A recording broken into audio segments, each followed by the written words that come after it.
Welcome to the Just Trek podcast, where elevation is our recreation. This is your host, Justin Just Rock Ramon, coming to you from Los Angeles. On this show, you will hear stories and adventures from badass hikers, local explorers, to even dancers and artists. You can follow us on Instagram at just.trek, on Facebook, Just Trek Official, and our website, justtrek.net.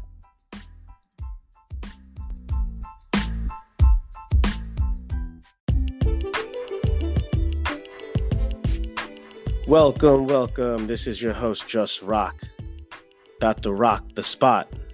Coming off the top. About to pull up in the drop, whether you like it or not. All right, I'll probably just stop right there. What, y'all didn't know this is a freestyle podcast now?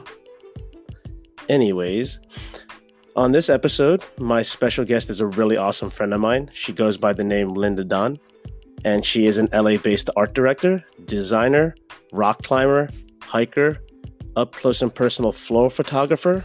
Well, that's more of a joke. And she's also part of the Just Trek crew. I wanted Linda on the podcast because she was there in the very beginning to witness my transformation into a trekker and outdoor enthusiast. She was actually the person who also designed the logo, so much love to her. On today's episode, I catch up with Linda amidst the COVID-19 pandemic and how it canceled her much-anticipated trip to Peru and Machu Picchu. We reminisce about last year's epic and emotional summit of Half Dome in Yosemite National Park. And we also talk about our first hike together, and I dig deeper with what the outdoors means to her more personally. Here's a conversation I hope you enjoy. What is going on, Linda? Welcome to the podcast. Thanks for having me, Justin. Yeah, this is kind of crazy, huh? We're both doing a podcast episode together. I know, after we got all the audio sorted out. Yeah, guys, we went through a lot of ordeal and struggle to get it to this moment right here. Blood, sweat, and tears, just like all of the hikes that we're about to talk about. Oh, yeah, there's definitely one in particular that encompasses all three of those. But first, I wanted to ask you, how have you been adjusting to life during the COVID-19 pandemic? Wow. Well, that's a mouthful. It's been weird. I think it's been weird for everyone. Just taking it day by day. And I'm just grateful. Like every day I'm just like, wow, this could be so much worse. I mean, Absolutely. I'm not able to see my family. They're on the East Coast, but at least, there's technology like our phones and FaceTime that allows me to stay connected. And I appreciate, my friends checking in on me, and I can connect with anyone and everyone via Zoom. So it all could be so much worse. And you have a job. You still have a job. I still have a job. So I'm also very grateful for that. It's been keeping me super busy. You're a designer and art director in Venice Beach, right? Yeah, I work for a natural skincare company, and I'm just like a one woman band there. Hey, hook it up. I need some skincare love in my life. Yeah, anything you need, just let me know. Anything? Damn. Oh yeah, you had to cancel your Peru trip because of this, huh? Yeah. Oh my gosh, I just remember that. Yeah, I was supposed to go to a retreat in Peru, and then I was going to spend some extra time down there with a friend who was in the Peace Corps, and she actually ended up getting shipped back home, basically. Oh no. It was like the week when all of it started really catching on, and it actually turns out like there's been articles about Americans being stuck in Peru. Wow. Yeah. So there's just people out there running out of money, running out of patience, out of, sanity. So I'm glad that I didn't get to go. I'm glad that, things got canceled before I went, but yeah, people were just blindsided. They had no idea. I feel like if you got stranded out there, you would have still made the best time of it as possible. You're like, you know what? I'm just going to make this work. Like, this sucks, but at least I'm in Peru. I'm not back, I to would my have normal a stomping grand ground. old time. As if like there's no pandemic happening. My Spanish would be very good by the time I got home. That's true. That's true. Is there anything that you're turning to for like comfort during these times as well? Like maybe it's something like a family recipe by your mom or dad, or like a cartoon. Like, is there anything in particular that you're Oh my turning to? God, all of the above. Oh That's so yeah. funny that you said that because I found Doug. I don't know if you watched Doug as a kid. Wait, Doug, the Doug, Like Doug Funny. the best show ever. I hell Best yeah. show. I found it on Hulu. I think it was Hulu. Okay, I'm gonna write that in my to do planner right now. Yeah. Like you can just binge watch for a while.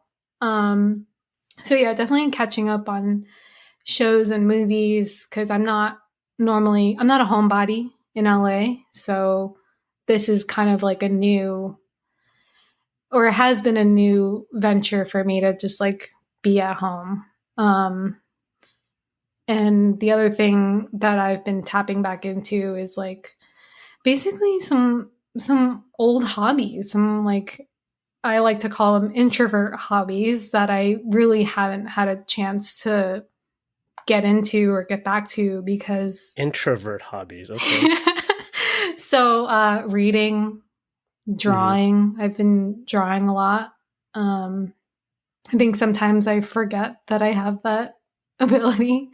So I've been practicing again, and that feels really good. And nothing calms me more.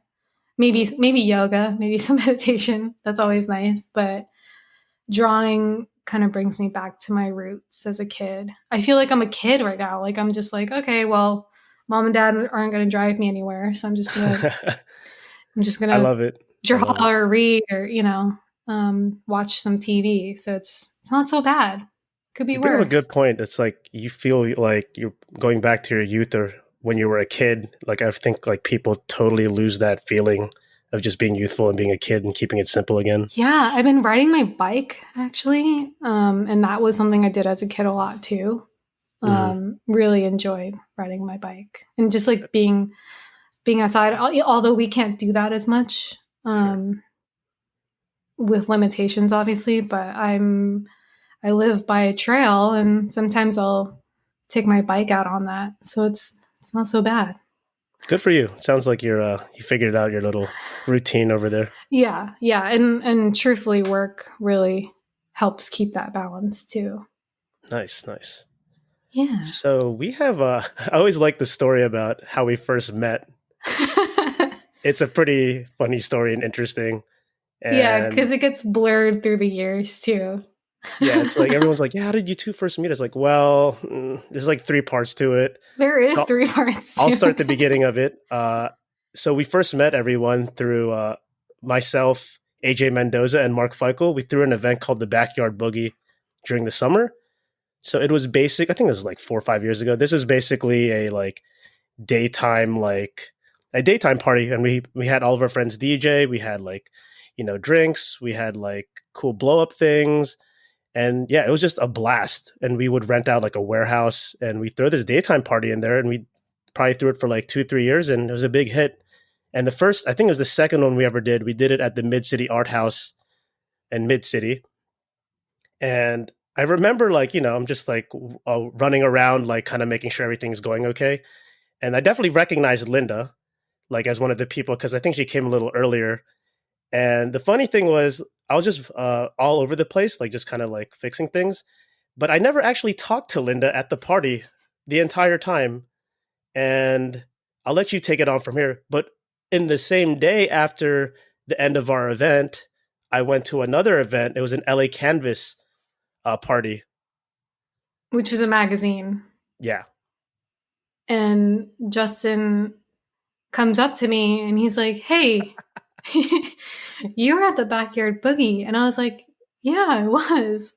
Meanwhile, just for some context, I had just moved to LA, maybe, I don't know, somewhere between 6 to 8 months. I was going out a lot. It Was this was like like, this was like 2016? I feel it was, huh? Like 2017. I think it was 2016. Okay, gotcha. I All the timing is very blurred now. No worries. But yeah, I was going out a lot, and somehow I just like I just kept running into Justin. Like I met him that weekend at LA Canvas, and then a weekend after, I was at the Line. I was at the Line Hotel. Oh, I don't even. Oh, that's funny. I didn't even remember that one. I just Yeah, forgot about that. yeah, that's like the second layer. So I turn the corner and I see you, and I see you with Pete and probably a couple other friends. Sure. This was, I feel like, the peak of the Line where they were having their lobby parties. Yeah, for sure. So the Line, everybody, is a hotel in Koreatown. Super lit. So I turned the corner and I was like, Justin? And you were like, yo, what's up, Linda? And then we started talking some more because I didn't really know your background. I had no idea. I Actually didn't had have a much. Conversation. Yeah, I didn't know much Yeah. about you. And then that was when we learned that we worked at the same company at one point. Not the same time, but Yeah. we we had worked at the same company and knew some people in common. So that was like a funny coincidence. And then that's just like how we became friends. Wait a second. No, we found out that we worked at the same company, and we did work at the same time. Right, we did work at the same time. I just I wouldn't see you like regularly though, Oh, because I see what you're saying. I was in the Yeah. office Yeah. more. So we worked for a company called PTOW. PTTOW stands for Plan to Take on the World. Shout outs to all my friends that I made there: Roman, Fernando, Ernie. Probably forgetting a bunch of people: Chelsea, Ryan, Linda, obviously. But it was like an annual summit and membership community of like CEOs, chief marketing officers, just like high level people. And it was crazy. Like when we ran into each other in the office, like when we crossed paths, we were just shaking our heads like, are you serious? Like, is this destiny? Like, what's going on right now?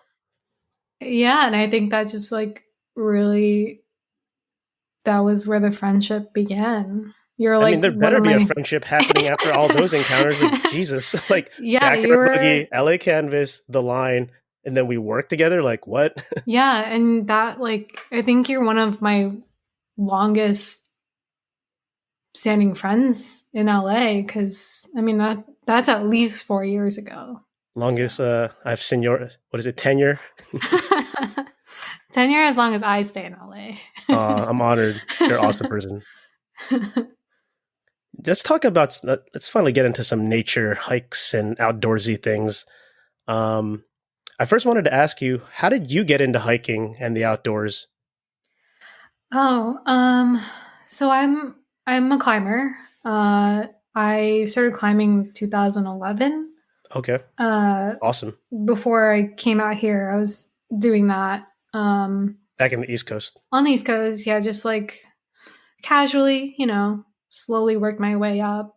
It wasn't like it was like my regular sport, but it wasn't my everyday, so to speak. I'm not a competitive person, so putting me on a team for a sport to play a sport really just didn't make any sense ever. Like in school, if there was climbing, I probably excel at it.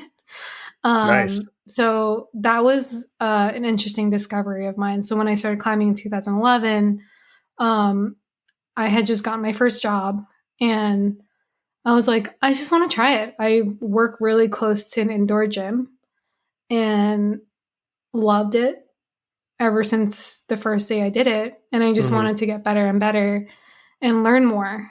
And just keep practicing this newfound joy. And so I was doing that for a bit and then moved out here, stopped, and then I discovered LA and all the beautiful hikes. I was also just casually hiking with friends. Whoever wanted to go on the weekends, I'd go. In Los Angeles. Yeah, in LA. Sometimes I'd go further, like do a day trip in J Tree or Big Bear or something. That's a Joshua Tree, everybody. That's that slang lingo, that rock climber slang. Yeah. Great climbing spot too. But yeah, we would just go out. And most of my hiking experience in LA started in Malibu. So we were exploring a lot of Temescal Canyon. You told me about Los Leones, actually. Oh, it was me? Nice. I feel like Yeah. I promote Los Leones rather a lot. It's a long time favorite. But yeah, I feel like I didn't really start exploring like more of the hikes until we started hiking together. And Oh, okay. Awesome. yeah, so because I, like I said, casually, I sometimes I would run to the Culver Stairs Hmm. when I lived closer to it. Just kidding, not run. I would walk there. Let's be Frolic. real. I would frolic. You know, skip to the stairs. But yeah, that was really the extent of my outdoor adventures. Besides climbing, there was a lot of climbing when I first started. Climbing is the gateway. It was the gateway for you back in 2011 when you got into To it, right? outdoors, yeah, for sure. Yeah. Yeah, and that was also just like really fun to explore in LA as well because there's so many climbing areas that aren't that far. So, and climbing Joshua Tree is beautiful. Yeah, that's Um, considered like the mecca for like rock climbing, right? In the community, yeah, I would say so. or a major one for sure. Yeah, because there's a lot of variety of climbing there. It's not just like bouldering. You can trad, you can sport climb. So, Hmm. Hmm. yeah. I love the rock climbing community, even though I'm fairly new to it. Like you're actually one of the first people to like, you know, teach me how to climb like a V1 or V0 Really? and teach me some techniques, I believe. So I think that's Yeah. cool that if you get into rock climbing, it's like naturally you'll end up in the outdoors, or you'll naturally go hiking. And then it also works vice versa. If you're into hiking, at some point you're going to meet some rock climber friends or people in that community, and then you're going to get interested in checking out the gyms, and then maybe trying your luck with bouldering outside. So I love I love how it's like the inverse of each other, how they can Yeah. introduce each other to themselves. They really blend. I would love to get you back in it because you have a dance background, and I always say that climbing is like dancing on the walls. Oh, I like that. As long as you're you understand the technique and you have the technique, which is the hard part. Like people get impatient when they first start, and they don't want to. They just want to get to solving the problem, but not Sure. the journey of it. And I think that's where, grace and technique and strength, obviously, really all play together Yeah, that's in how I this. think about dance as well. Actually, like I feel like there's so much similarities between both communities. Like you guys have your own vocabulary, Oh, just like yeah. we do. Like you have events. Like you guys have sometimes nicknames. Like when I stepped into Cliffs of Id, which is an awesome gym in Culver City, I was just like, whoa! Like this kind of reminds me of the hip hop breaking community to a degree. So I Yeah. really enjoyed that aspect of it. All right, you know what? We should just get straight to the Half Dome experience. What do you think? Sure. So everybody, I've been so excited about this interview in particular because Linda was one of the people in our group that we did the Half Dome summit in Yosemite National Park along with Mikey, Sammy, Abbey, who else was there? Jade and Francis. So shout out to all of them over there. I miss all of you guys. Um, and this was just like one of the most epic like outdoor hiking experiences that I've ever done. And she was with me, and Yeah. it was just like, oh my god, so much things happened that day. Like it So was a many. wild journey. So just to kind of preface to preface what Half Dome is, it's the most iconic landmark in Yosemite National Park. It is the real life North Face logo. And actually, a lot of people don't know that or realize that. So every time I drop that knowledge on them, they're like, oh, really? Oh, that makes complete sense. I'm like, yeah, That's the real life North Face logo. And excuse me, the total distance of the hike is 16 miles. So it is no joke. It's something that you have to train for. And the tallest elevation is let me check my stats here. 8,839 feet, and the elevation gain is 5,000 plus feet. So it is strenuous. It is a leg buster. It is very difficult to do if you're not training for it. It's also a soul buster. Yeah, and it'll snatch your soul. But then it'll revive you. And then it'll revive you. Where do we even start with Half Dome, Linda? Like what's a good starting point? Well, I have a big backstory to it, literally. Let's start with that. Yeah, that'll be a good segue. But even prior to that, my longest hike that I've ever done was Baldy, and Baldy was 10 miles, right? 10. Oh yeah. 10 so plus.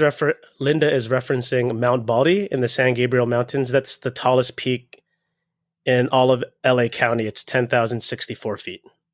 Right. So then graduating up to Half Dome, I remember talking to you, and you're like, I asked you, I was like, do you think I can do this? Because I just, it's so daunting thinking about the number that way. Because I've never put myself through that before. So that was already kind of in my head. And then I remember, and I know you remember, when I called you one day, and I was so distraught. I was really upset because I had strained my back.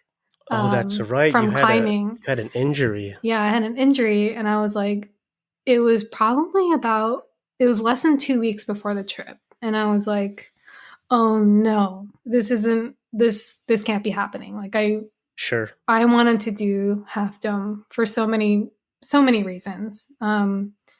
2019 was a rough year, and I kind of just wanted something for myself, and that being Half Dome. And that is a great thing to want. Yeah, and I was just like, it's going to change and build my character so much. Like I had already known that. Having only experienced Yosemite once before. Which was the year prior. But then my back was hurt, and I was like, oh no. I don't know if I can do this. And I remember crying. I remember talking to you, and I was like, I don't know. Like, what do I do? I remember taking my my backpack when my back was kind of starting to feel better. It was a very slow recovery. I was going to the chiropractor. Like, I went maybe like 3 times a week. We became best friends, as he said. And I remember taking my backpack and loading it up, and because you had given me this suggestion actually, and I was like, oh, let me give it a try. I loaded it up, put in my bladder, and walked on the treadmill at the gym. Yeah, that's one way to train for these kind of hikes, guys. Yeah, and it wasn't even for training. It was just to like feel how it would feel on my back. And honestly, it was fine. It's all legs when you're hiking. But yeah, I just wanted to be responsible. So of course, when the day finally came, I was like, all right, this is it. We're doing this. I'm not backing out. The funny thing too is that I actually didn't really know much about Half Dome. Like I like to go into things not fully knowing what to expect, because then I'll get very wrapped up in it, and you might psych yourself out potentially. I'll psych myself out and gotcha. and not want to do it. So even truthfully, Justin, Mount Baldy, I had no idea what to expect, but we were really lucky with conditions, and we went in June and there was still snow up top, but we were fine. We really lucked out. Yeah, But we didn't need any like mountaineering gear. yeah, because you've been and it's always something different too. Like, Yeah. you just don't know what you're going to get up there. Yeah, Baldy has Baldy's weather system is wild. Like that's the peak that always has like snow. So, and it's very Yeah, windy up there as well. treacherous, Hmm. actually. So then when, Half Dome rolled around, unfortunately, there was an accident. I think just Oh, a few yes, days. that's right. That's Yeah, right. it was just a few days before our planned trip. And the thing with Baldy, or sorry, with Half Dome is that you have to have a permit to go up.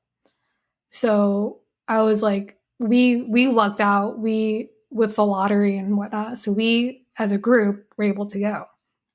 Thank you, Sammy and Francis, for the Yeah, permit. thanks, guys. Um, so yeah, we get up there.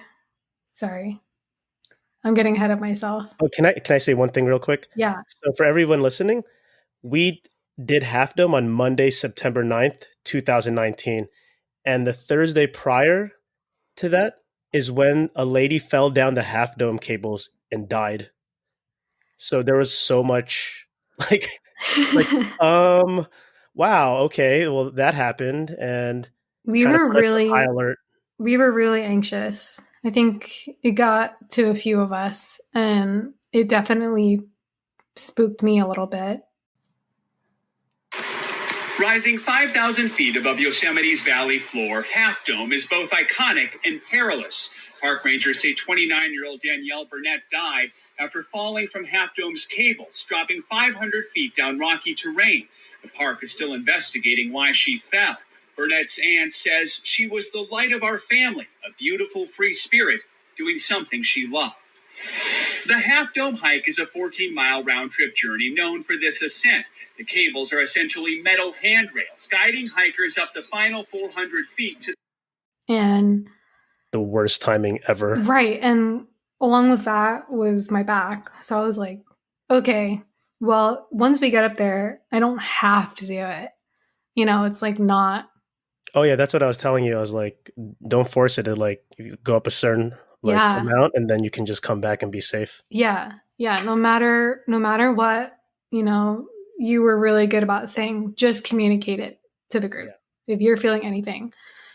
So yeah, it was fine. We just kind of like chugged along, and then next thing I knew, we were there. We were up at Subdome, So and for everyone, the what is it?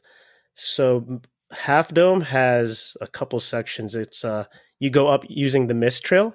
So you pass what was it? What are those waterfalls? It was Vernal. oh, yes, that's one of them Oh, why are you laughing? because you know them better than I do. Oh no, no worries. No. I'll just fill in the blanks because it's such a long story, right? Yeah. So we did the mist trail first to get up, and you go past Nevada Falls, and then you have to go to the top of Nevada Falls. I mean Vernal Falls, and then Nevada Falls, and then you go through Little Yosemite Valley, and Little Yosemite Valley leads to Subdome, and that's where Linda is about to elaborate more on that. And Subdome is like basically like the final level of the video game where you fight that big bad boss It's before the final right before boss. that. Oh yeah, it's before the final boss. All right, I'll let you take it from here. Yeah, and that was kind of sketchy too. We saw a man take a tumble like right before we started going up, That's and right. he kind of like he was fine. He had a little bit of a gash on his arm, but something must have happened. He, lost his footing, and next thing you know, he's tumbling down, and those stairs are steep.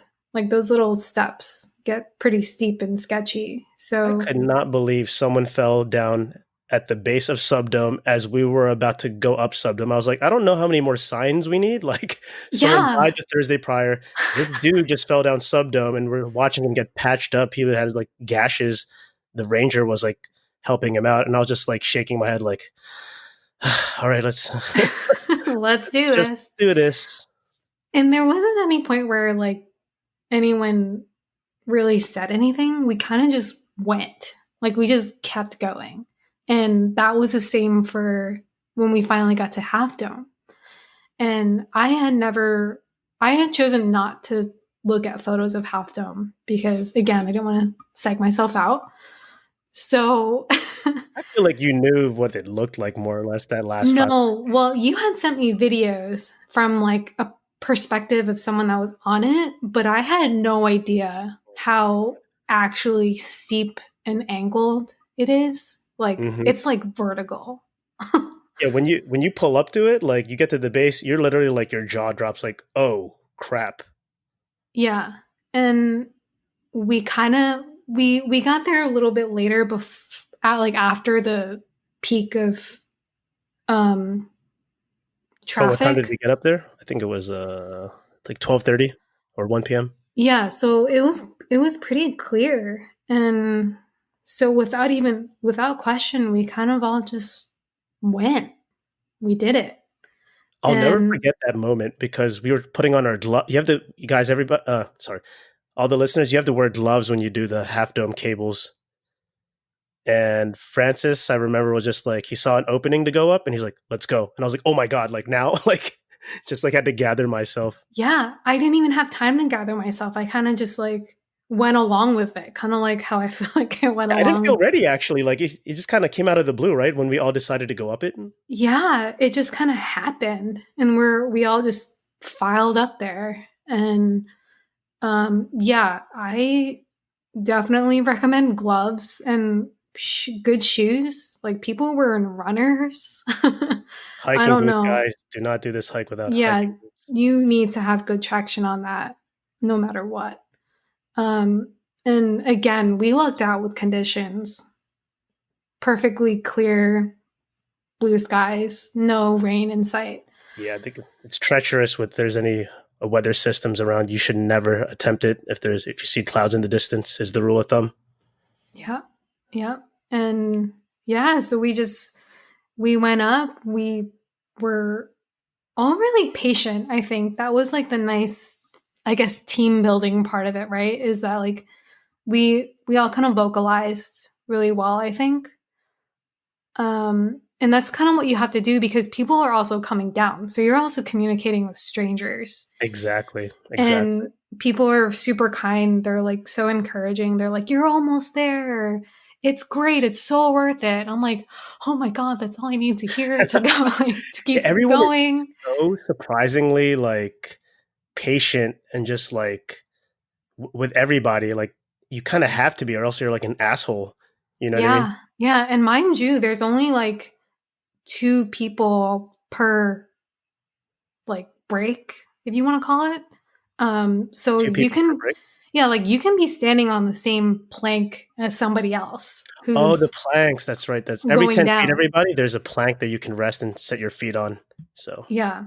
But otherwise there's nothing else. Like if you're not harnessed in, which none of us were, we're not wearing helmets. We're just going up. And I remember Justin at one point turns around, and I appreciate you so much for being so encouraging and constantly pushing all of us. But it really helped me because you were just like, you got this. You can do it. I got you. And I remember you had your GoPro and you were recording. And I go, I forgot what you said, but I go, this is the dumbest shit I've ever done. And I was like I said it with so much passion. Because I think you were like, how are you feeling? And I was like, like, let's just keep going. Like, this moment, guys, I gotta retell this again. It was just so epic. So what she said, so from my perspective, I'm like encouraging, I'm talking, and then out of the blue, like in the most monotone, like serious voice I've ever heard Linda in, I just hear her say, "This is by far the dumbest thing I've ever done." And I was just like, I just smiled. And I was like, oh my God, that was an incredible moment right there. I feel like you're really... we're still like going up the cables. It's just like, what am I doing up here? Like in the back of my mind, I'm like, this is not the right time to ask that question. But actually, It really was. It was just like, there's no protection here coming from a climber or coming from climbing experience. Like, it's all about protecting and like being aware of your surroundings. And of course I was, but I was also like, this is so unsafe. Like there's like poles coming out of the side, you know, like it was just the cable system actually hasn't ever changed since they pitched it years ago. It's like solid, but it's not. It's like solid but sketchy. Like it's very sketchy because if you let go, you're done. Like there's nothing to catch you. There's nothing at all to catch you. Soft ground. There's just 500 feet below you, you know, of rock. The thing that I'm glad I never thought about was, what if someone in front of me or above me slips and falls? Because it's like a bowling ball effect, right? Yeah. Or an avalanche. It'll knock all of us out. I'm so glad I never thought of that. Yeah. Yeah, that's true. I remember my arms hurting after the hike because like my feet obviously, but my arms hurt because I was holding on for dear life. Yeah, guys, it's no joke. Like when you're going up, there's a lot of sections that are 45-degree plus angles. Like there was definitely a section that was 55 and up. And granite, if you're not too familiar, it's very slippery when it's dry. So like that's why those planks are needed, and you're using like your gloves on the steel cables to pull you up. So it's not only a mental workout, it's a physical workout, and you're just like, damn, this is crazy. What am I doing up here? It's crazy. But even though I said it was the dumbest thing, I think it was also one of the best things. Yeah, I mean, when so we finally got to the top, and it was just like a sigh of relief for everyone. And I just remember like it was a pretty emotional moment for you as well. Yeah, it was cathartic because 2019 was such a roller coaster year, and I just was in belief. I was in disbelief that I got to that point and I was up there. Yeah, I was so proud of you, like, because we had the backstory to it all, but like your back pain and then all of that. Like, yeah, I was so proud of you at that moment. Yeah, thank you. Like I still get so emotional thinking about that time up there because it was just so it was very personal and very meaningful, and I'm glad I got to do it with all of you guys. Yeah, that's quite the accomplishment, Linda, like especially if you had a rough like 2019. Like what better way to like, you know, reclaim like, you know, like a sense of like higher self-esteem or whatever, you know, than conquering like one of the baddest mountains, you know, California, or the most iconic peaks. And truly, like I think hiking in general just really is such a integral part of my healing journey in terms of just life, you know. Oh, that's beautiful. I love to hear that. It's like the outdoors, there's nothing better to connect with than being outside, and the air is so clean and it's breathtaking. It's every time I'm in Yosemite, it's just unreal. Like I can't believe that's real. Yeah, it's such a spectacular place. Do you remember how you felt like we were all at the summit, and then do you remember what happened? What happened? Everyone in the group knocked out. Oh, yeah. Everyone fell asleep, and I was like, I had so much energy because I just had adrenaline pumping through me. Yeah, Justin, like, you don't sleep before hikes. Like you just don't sleep. I think you were the first in our camp tent to wake up. Oh yeah, my bad. I woke up all of you. Yeah, and what we started hiking at like 4:30. Oh, we didn't even mention that. Everybody, we started the hike at it was like 4:30 a.m. or 5 a.m. So you have to start really early this trek. I remember it was around 4-ish because the sky was still very black and you can see the stars perfectly. And we had our headlamps and it was just like pitch black. That might be one of my favorite things in hiking. Using a headlamp in the at the very beginning of the day, and just hiking in the dark is just a surreal feeling. I That was love the it. first time for me. Yeah, it's very like So, eerie, but it's like such a beautiful thing. and my body was still waking up. Like I was just like, what am I doing? What like It's what? exactly the thoughts that happen in the beginning. You're like, I'm about to do a crazy 16-mile hike. Yeah, and even the trail up to the beginning or in the beginning is really challenging. It's like it's already a steep incline. Oh, the mist trail, right? Yeah, like the start up to the mist trail. It's The the pace. outdoor stairmaster. Yeah. And then we did that in the dark on the way back. Oh yeah, Really full that's circle. right. Yeah, we got to get to that part. That this section, which we're going to talk about pretty soon, is after we summited. Like we thought the worst was, the worst was over. Apparently not. No. So, flashback real quick. So at the summit, everyone knocked out, and I had all this energy, and I was like, "Yo, I need to I need to take like a bunch of awesome photos and like summit pics." So like I went like exploring around the peak, and my guys, this peak or the summit is so massive. Like you can like I feel like it's like you could walk end to end, and it's like a mile long or something like that. So I found some incredible like ledges, and I looked down into the valley, and I literally was like, "Oh my god, this is insane." I'm like 6,000 feet from the ground floor of the valley, and I'm like just on the little literal edge. So I found some like good photo ops, and I took photos of people, and I really enjoyed that. And then I came back to the group, and I think that's when we were all like, I think we were up there for like about an hour or like an Mhm. hour and a half, and then we kind of looked at each other, and we were like, "What comes up must come down." And it was just like that recognition, like, crap, we have to go down what we just Oh came up. shit. It was an oh shit moment. But honestly, going down was I was fine with it. Yeah, how was your experience going down rather than up? It was great. And you want to know why? It's because there was maybe two people that were ascending when we were Oh, going that's right. down. That's right. So it was fine like because there were no other humans coming up and because that's like an added factor is having more people, more bodies on the poles. Oh yeah, that's definitely a huge variable. Did you go backwards or forward? Oh, I for sure went backwards. Oh, that's right. You did go backwards. Yeah, It was you don't want to easier, look huh? forward. My crazy ass was like, I'm gonna look forward because of the GoPro footage.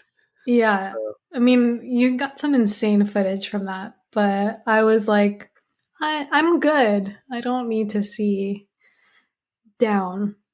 Just it just felt better and more natural to like slide my foot down. In climbing, it's basically like smearing your feet yeah, um, exactly. against the rock to guide down. So it was great. And I think it also helped to be flexible because I was just able to do splits down. Abby got a You're great really photo of reaching. You were that. lunging down, Yeah. lunging down. Yeah, Abby got a really great photo of it cuz there was a point where I was just like vertically doing splits on the wall. I And do it's remember that. I remember that photo, and I was laughing. I was like, "This is great. I'll have You're to dig it famous." up. Maybe we'll post it on like the Instagram story Yeah, it's for a people good to see. one. Maybe that should be the episode cover. Yeah, right?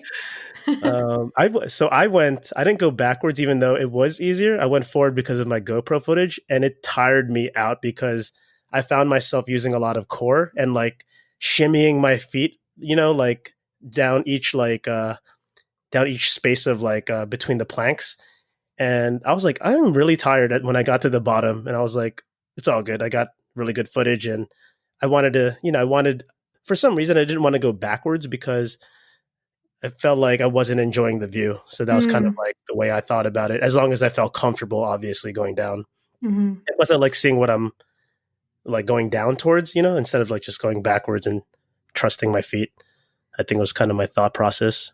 And then what was God, that I feeling when you got right to the bottom? oh That's what my I'm god, I curious was about. just about to say I couldn't have felt so much relief. I was like, oh my God, I'm going to be able to see my mom. Like, Yeah, all the I'm basic stuff, alive. right? I can go back to my parents at some point, see my I friends, remember that was work. one of my questions to you guys when Half Dome was first brought up. I was like, am I going to be able to see my mom after this? Like, am I going to be okay? Yeah, these are questions you go through before you do a major trek. Yeah, like half joking, half not, right? Like Absolutely. considering the shit that had just happened before, four Oh yeah, we days did it in before the we most went. ridiculous like timing ever. The lady died 4 days before, then the person fell down subdome. Like, okay. Yeah. Yeah. I'm so like our whole group just kept it together really well. And then our hike down, we ended up in the dark. That's right. Yeah, why don't you go ahead and explain that experience of hiking down the mist trail? Because that in itself was, I was already So like, this is kind of scary. yeah, those are some steep steps. And you don't want to go fast when you're in the dark. I like to move slow and steady, and I like to know where each step is going to land. No slipping, nothing. Like there was mist. I remember some of the steps were wet from the water, from the waterfalls. That's right. And That's what sketched us out as well. yeah, I mean, those poles really came in handy. Um, Yeah, this but hike, yeah, everyone is hiking poles like pretty much mandatory if you don't want to hate your life. yeah, the whole way, up and down. I know people can do it without it if you're like a hardcore peak bagger, but I highly recommend trekking poles. Yeah. So going down that was definitely really scary because we were already so tired and it was late. It was Oh, we getting were dead, really, like yeah. exhausted going down. We're like, we're over this. Yeah. Thank you for sticking back behind too, because I think that extra guidance was really helpful because I was just like, this feels like it's never going to end. I feel Oh like yeah, we're for never going sure. to get back. Of course, you can't leave anyone behind too far. So Yeah, yeah, because we were pretty spaced out by the end of it. Our yeah, it was group like had pretty much broken up into two. you, myself, and I think it was Jade. Jade, and then in front of us was like Sammy, Abbey, Mikey, And Chris. Francis. Yeah, I want everyone to also imagine this. So we're going down the mist trail down. So going down the mist trail means you're going down Nevada Falls and you're going down Vernal Falls, and you're hearing a thrashing waterfall immediately to your right hand side, and it just sounds evil, like almost as if like Yeah. if you slip off like for some reason off the stairs going down, like you get like swallowed by this evil waterfall. That's how I kind of felt about it. Yeah, I forgot about that. I didn't like the thrashing sound. I was just like, this is really eerie in the dark. Yeah, because it's beautiful during the day. Exactly. And then seeing like, I think my other favorite part was like as we were going down, like the mist trail section is looking up at the sky and just seeing like the dramatic like face of the mountains with like the Yeah. moonlit sky. Like I always love that part of the hike if it's ever if you're ever descending when it's dark out. Yeah. Amazing. Yeah, what was also wild is okay, so to wrap Half Dome up, we eventually got to the trailhead. It was rather late. I think we got to the trailhead at like 8 or 9 p.m. and Hmm. it's super dark, and we were all planning. We this probably wasn't the smartest thing, but that same night we were supposed to drive back to LA, everybody, and that was Don't a do it. journey. Yeah, do not do whenever you do a long hike, do not drive back home the same night, no matter how much of a Terminator you think you are or like a robot. Like it's not safe. Like it's just you never know what can happen. People get tired. But we made it down eventually, and then getting back to Los Angeles was wild because we got back to LA. Like we did this hike on Monday. We got back into LA at like I remember like getting back to 4? our friend's house in Silver Lake at like 6 8 like 5 a.m 6 a.m, and I didn't get to my house until like 8 a.m, and I was just like that was like a whole nother journey in itself, just getting back from Yosemite National Park all the way down to Los Angeles. and it was just like we didn't even have time to like really think about the journey of like what we just accomplished. We didn't spend the night, like in Half Dome Village, which is where we stayed the night prior to the hike. We just gathered ourselves and went into the cars, and that was it. So like even during the car rides, we couldn't even Survival think about mode. anything. We're just like, my body feels terrible, and I can't sleep because my body's so restless, and it feels like a train hit it. I remember you went running the next day. I did not go running the next day, did I? I'm pretty sure you did. Sounds like something I would do, but don't do that, guys. At least give yourself like a day, a Because I day of think free. I thought maybe your mentality was to keep the soreness away. You just run or walk. You just keep moving. You don't stay still.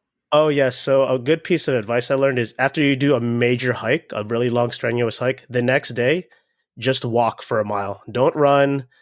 Don't do anything crazy. Just walk for a mile. And I suggest that to you guys. I heard that from an expert peak bagger. Oh, it was Paloma, actually, who will be on a future episode. What should we talk about now? There's like, what do you got here? Yeah, I wanted to mainly cover Half Dome with you, especially. That was the big one. And I knew that was going to take a long time. Yeah, Half Dome definitely has a place in my heart. Yeah, I agree. That's definitely ranks up there with Mount Whitney in terms of like epicness and beauty for myself as well. Oh yeah. Yo, let's just tap into some of these other topics. Like, what was our first hike together again? We did what was it? I don't remember. Was it cave? The Cave of Munits? Oh yeah, I think it was. Oh, guys, so this is a really I'll just kind of go over this real quick. Cave of Munits is like in the Calabasas area. It's probably one of my favorite hikes in all of LA County. It's like short and action packed. It's either 2.2 miles or 4.4 miles if you take it all the way to Castle Peak and down. And there's a real cave in this area, and it's like the back cave. Like you climb into it, you can scramble around. And that was the first hike I did with you, Linda. And I remember we were just like we got lost in the beginning, and it was just such a cool first hike to like do with somebody. Yeah, it's beautiful too. It's really taken shape these past few years because when we went, there was a lot of dried, I don't know what The yellow the things, yellow. Yeah, yellow grass. there was a lot of tall yellow grass, and then I remember the fires happened, right Mm-hmm. around Cave of Oh, that's Munich. right. The Malibu Woolsey fires. Correct. Yeah. Yeah, that was a really dry period in time, and then everything grew back this year, so lush and green. It looks like a scene out of, what did you say? Lord of the Rings. Oh, yeah. So like after a rainfall there, if it's enough rainfall, this whole area just seems like another country. It feels like the Shire in Lord of the Rings or Ireland. Like it's absolutely stunning. It's so green to the point where you're like, whoa, I am nowhere in like LA Yeah, that's a whatsoever. nice few hours. Yeah, I agree. Yep, I that agree. was our first hike. You're right. That's a really good one, actually. Because I feel like most people's first hikes are like, oh, I did Runyon and I did Culver Stairs, which is fine. I'm just giving people a hard time. Nothing wrong with that, Yep, but yep. it's nice to get out of LA too when you can. Oh, for sure, for sure. I wanted to ask you, how does hiking slash the outdoors enrich your life? Oh, wow. I think I already covered it, really. Yeah, you covered. Yeah, you definitely touched upon it earlier. Yeah, it's where I go when I just feel like I need a reset and I want to get back in touch with myself and just get a break from the city slash adult slash work life. It's like an escape.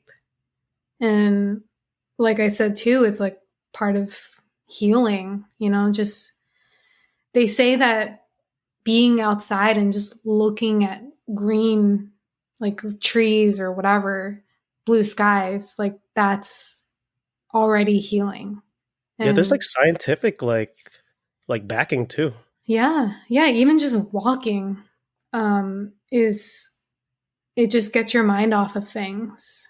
and it's so healthy for you. You don't need, you know, a hardcore workout or even a hardcore hike. You can just go outside for a walk or a hike, and it's just everything you need. I feel like, I mean, I love taking photos of flowers and seeing all the crazy flowers that pop up out of, you know. Yes, you do.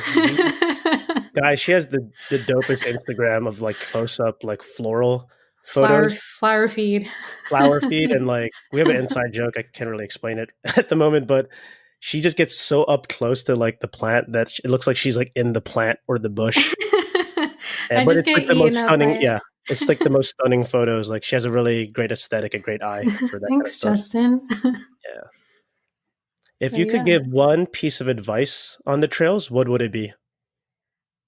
Just pack water. I don't understand when people so basic. No one does it. A lot of people don't do it.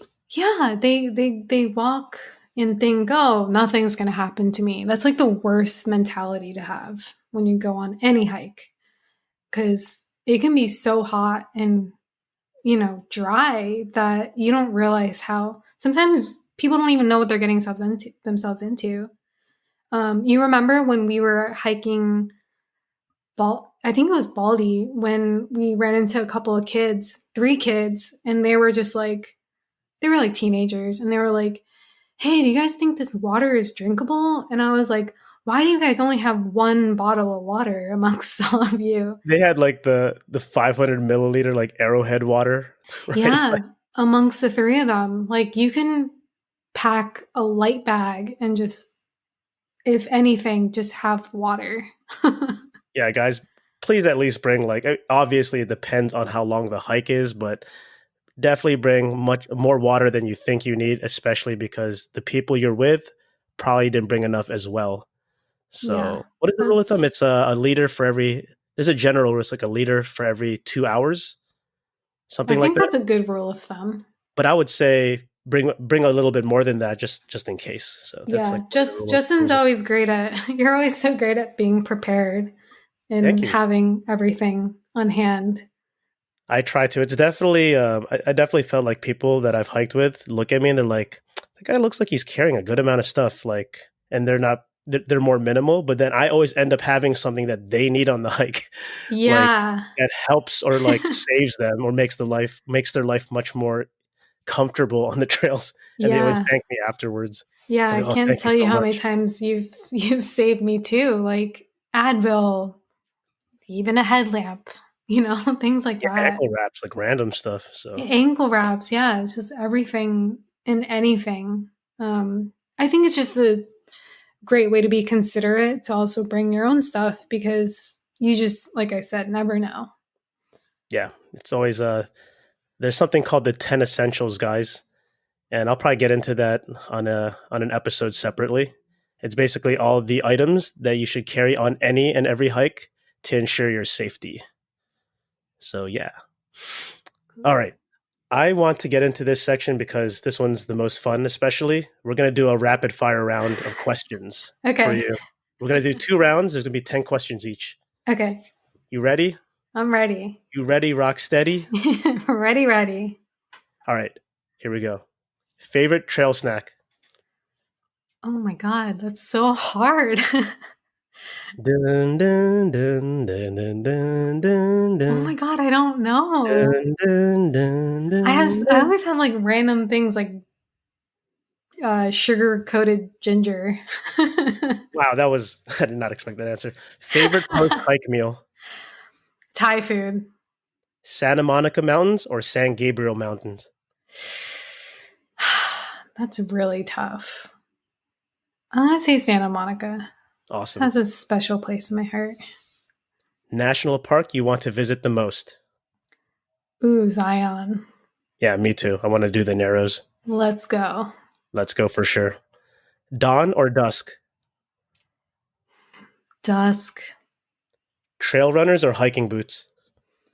That's tough. If you're in LA, trail runners, but if you're outside of LA, hiking boots. Good answer. Favorite city to explore, either national or international?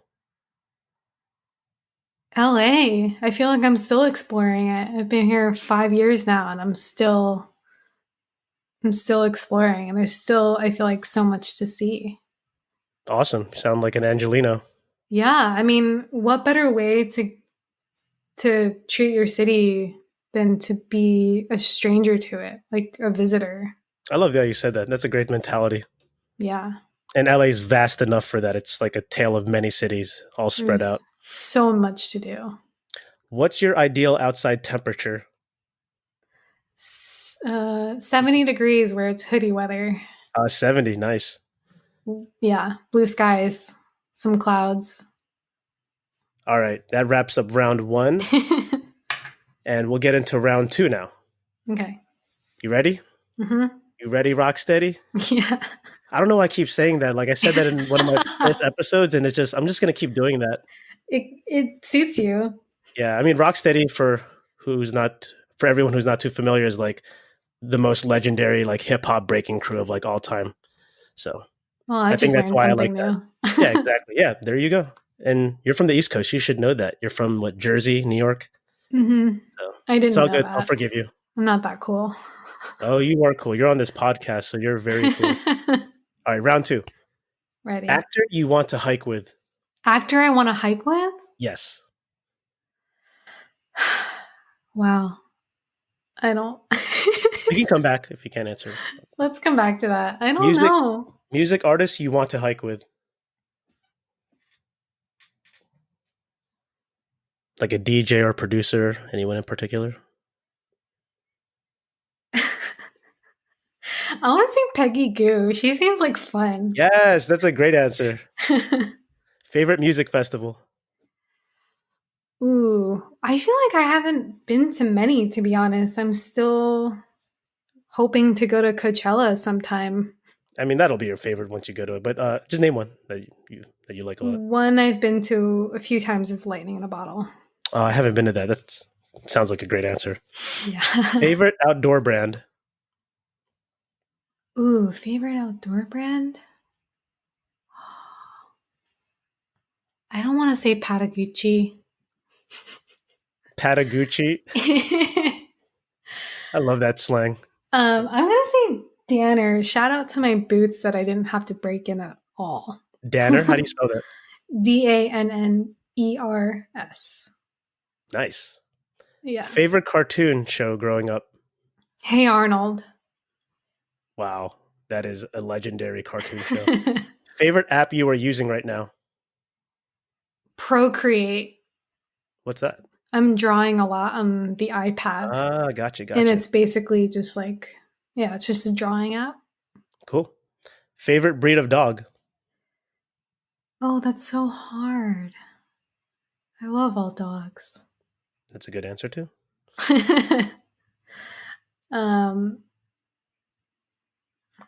I love dachshunds.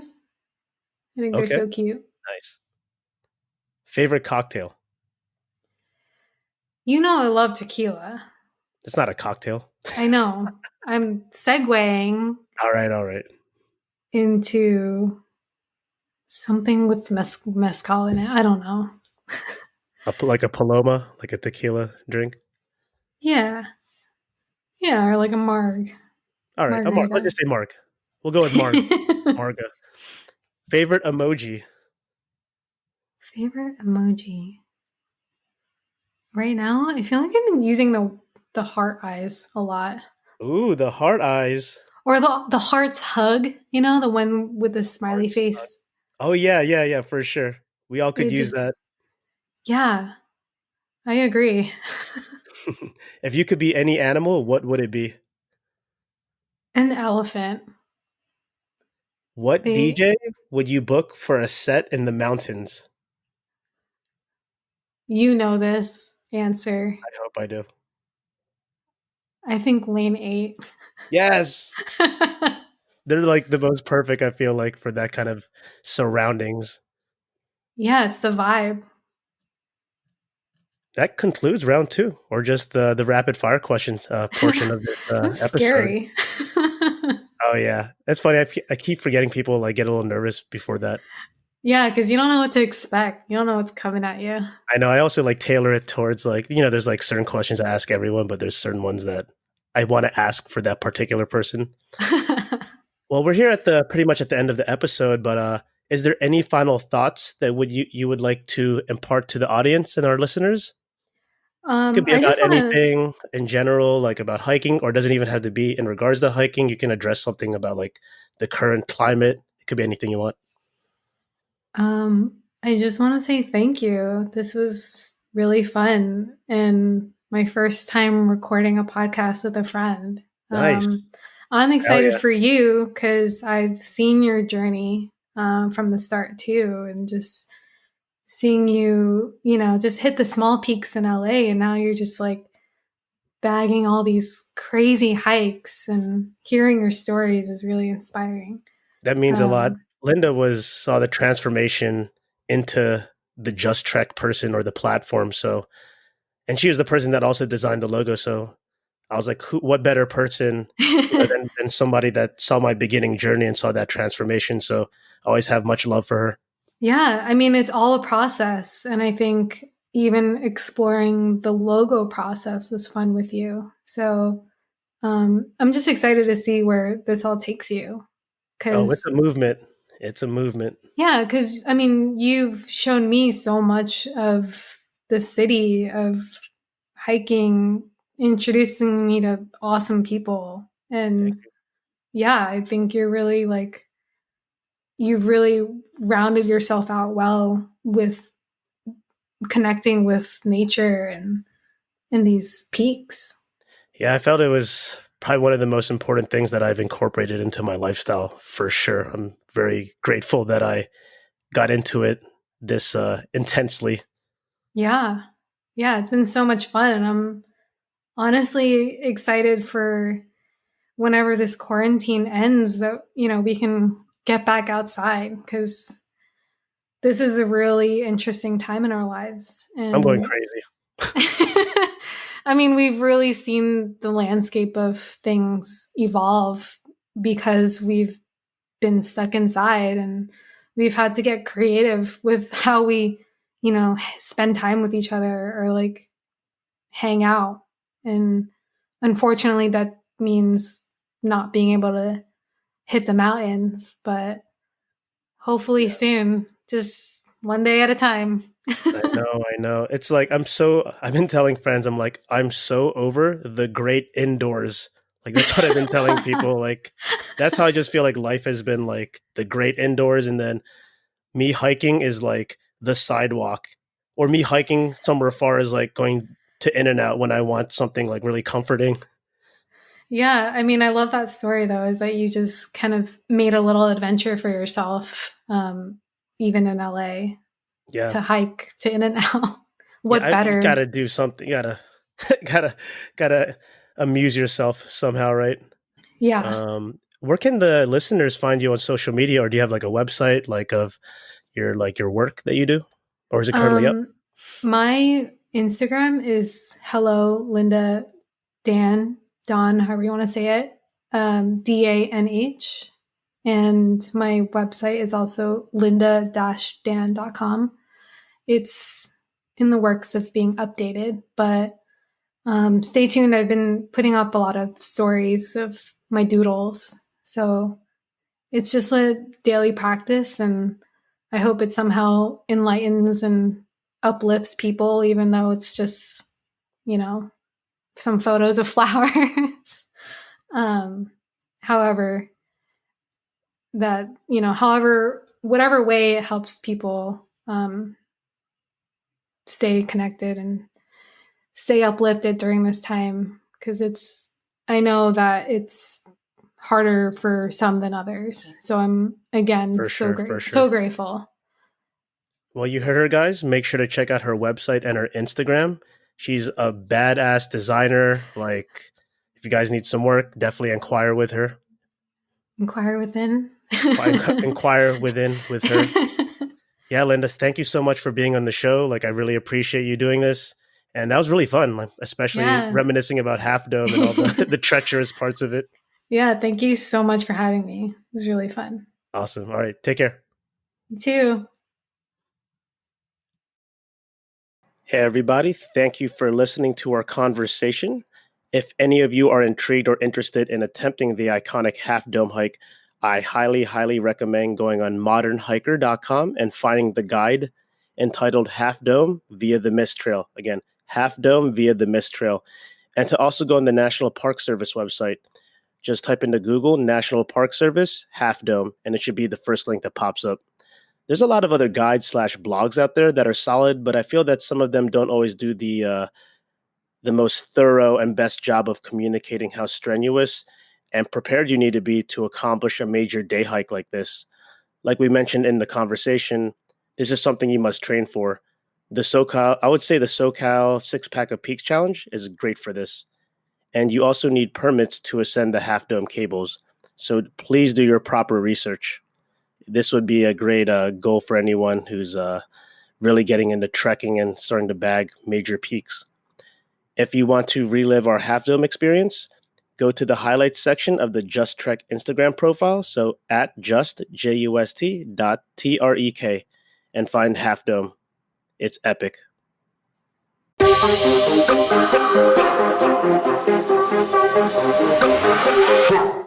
So I know you're all probably wondering what exactly happened to the lady that fell down the Half Dome cables to her death. It's just such a sad story. And I did a lot of, researching on social media, and asking people, what exactly happened who were either doing the hike that day or were around the situation a bit. And apparently, from my understanding, so you're never supposed to go up subdome or half dome whenever there is clouds in the distance, because that whole area is absolutely treacherous if there is rain, even if it's like a light mist. Granite is already super slippery when dry. So even when it's just like a sprinkle, like it is, you won't have any footing. You'll just slide down the entire 500 feet. And the information that I gathered was, so I forgot the exact date exactly, but it was the Thursday prior to Monday, September 9th, 2019. On that Thursday, there were some people that made it to the summit, and there was some clouds in the distance. And apparently this particular person started descending down the Half Dome cables as it started raining. And you guys know what happened after that. It's just impossible to go down. There's so many warning signs, like to be aware of the weather system. And she just unfortunately went down at an unfortunate time and apparently slipped all the way down to her death. And yeah, it's chokes me up even kind of trying to remember all of this, because it's just so after you bag a peak as epic as that, it's like, damn, you just a horrific accident, it's just a nightmare. So that's why it's extremely important to always properly do your research when you do these major hikes, because things like this can happen if you're not aware of how to conduct yourself and whatnot. And also you just might get unlucky, as what it seems like here. So just wanted to clarify that. Thank you everyone for listening to the entire episode. If you want to send me a message about anything, feel free to email me at justin@justtrek.net or direct message me on Instagram at just.trek or on my personal at justrock, JUSTROC. You can even leave a voice message on the Anchor platform, anchor.fm/justtrek/message. If you like the show, please consider supporting the podcast, anchor.fm/justtrek/support. All these links I mentioned are in the episode description. Lastly, you can discover our featured song of the show on our Instagram story.